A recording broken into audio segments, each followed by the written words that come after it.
कुएं वाली रात के बाद शिवाय कई दिनों तक घर से बाहर नहीं निकला। उसे बार बार वही सपना आता, एक गीला हाथ और वही आवाज, मुझे बाहर निकालो।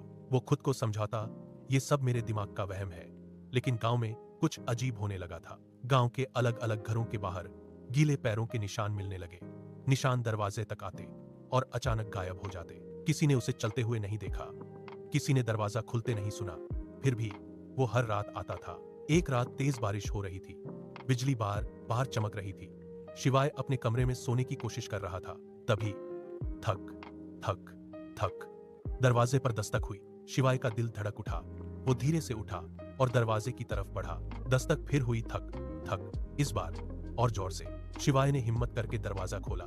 बाहर कोई नहीं था, लेकिन जमीन पर पानी फैला हुआ था और दरवाजे के सामने दो गीले पैरों के निशान थे, जो धीरे धीरे घर के अंदर की तरफ जा रहे थे। शिवाय के पैरों के पास से गुजरते हुए उसकी सांस रुक गई। वो निशान उसके कमरे की तरफ जा रहे थे। कमरे का दरवाजा अपने आप खुला। अंदर पूरा कमरा गीला था, जैसे कोई अभी अभी पानी से निकलकर आया हो। और दीवार पर पानी से लिखा था, तुमने मुझे बाहर निकाला। शिवाय कांपते हुए पीछे हटने लगा। तभी उसके कान के पास धीमी फुसफुसाहट हुई, अब मैं तुम्हारे साथ रहूंगा। लाइट अचानक बंद हो गई और कमरे में गीले पैरों की आवाज गूंजने लगी। अब वो कभी नहीं जाएगा। कमरे की लाइट बंद होते ही शिवाय चीख पड़ा। पूरे कमरे में सिर्फ एक आवाज गूंज रही थी, छप छप छप, जैसे कोई गीले पैरों से उसके चारों तरफ घूम रहा हो। शिवाय ने कांपते हुए मोबाइल की टॉर्च ऑन की। कमरा खाली था, लेकिन फर्श पर उसके चारों तरफ गोल गोल घूमते हुए गीले पैरों के निशान थे, जैसे कोई उसे घेर रहा हो। अचानक शिवाय को याद आया, गांव के बुजुर्ग कहते थे, सालों पहले एक आदमी उस कुएं में गिर गया था।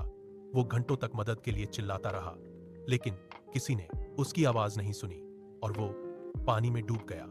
मरने से पहले उसने कहा था, जिसने मुझे नहीं बचाया, मैं उसे कभी चैन से जीने नहीं दूंगा। शिवाय की सांस रुक गई। उसने फुसफुसाकर कहा, मैंने तो तुम्हें नहीं गिराया। तभी पीछे से आवाज आई, लेकिन तुमने मुझे बाहर निकाला। शिवाय धीरे धीरे पीछे मुड़ा। उसके सामने एक पूरा भीगा हुआ आदमी खड़ा था।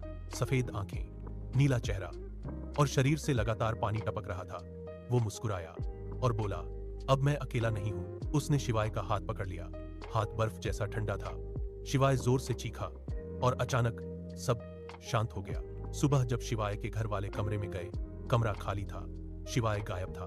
फर्श पर सिर्फ पानी फैला था और दीवार पर लिखा था, अब वो मेरे साथ है। गांव के बच्चे फिर उसी कुएं के पास खेल रहे थे। अचानक कुएं के अंदर से आवाज आई, मुझे बाहर निकालो। इस बार आवाज दो लोगों की थी।